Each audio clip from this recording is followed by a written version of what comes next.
Hello guys, today I'll be showing you how to loop through a JavaScript array. Here we have an array called painting, consists of 3 colors, and to actually loop over it, we need to know the for loop method. First, let's just see that there are console logs here. We just loop to this array. As you can see, the indexes are all in the console. So in order to make the for loop, you need to put a for keyword, open 2 empty brackets, and inside we have 3 expressions. Expression 1, expression 2, and expression 3 here. So the first thing I want to say, it's like a counter. It's like the starting point. We're letting I to be, for example, 0. It's going to start at 0. We can put it to whenever we want.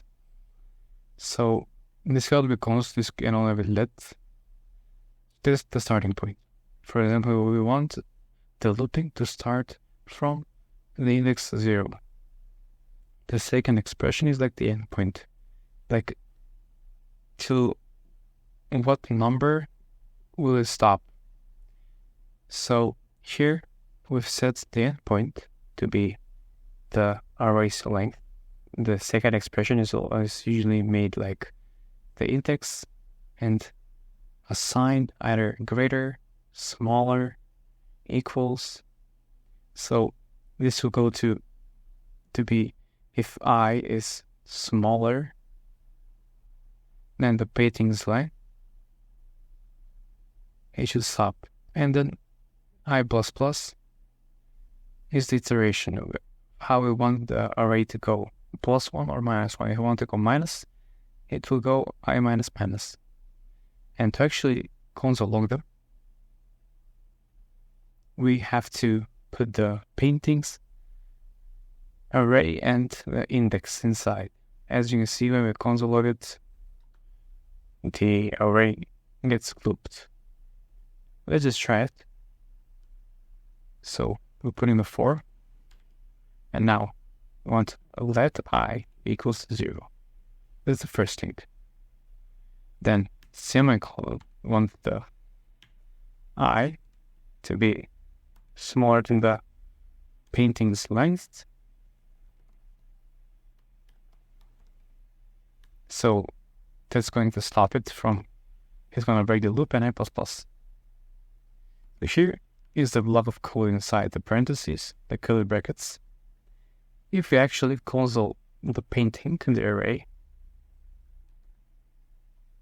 it will just console log our arrays 3 times, because it has 3 elements. It's going to paste it 3 times. That's the length of the array. But if you put square brackets, that's how you activate the index. You put the I, you'll actually get all of the elements inside. It's double because we have it here. So it's logging it 2 times. Here, it's only once. Then we have the for loop. So this is just for looping through an array. The for loop is usually like this. The for keyword, and then we're putting what do we want to loop out of this array. So to make this easier, I want to loop, for example, the colors from the painting.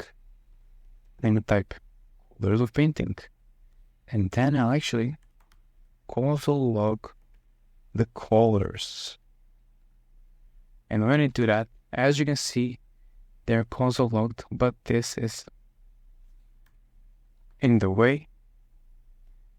This is how you actually use the for of loop. This cannot be colors. This can be anything you want. So in this case, it's colors. It can be elements, numbers. What's easy for you, use it. So colors of painting. That's what I'm going with here.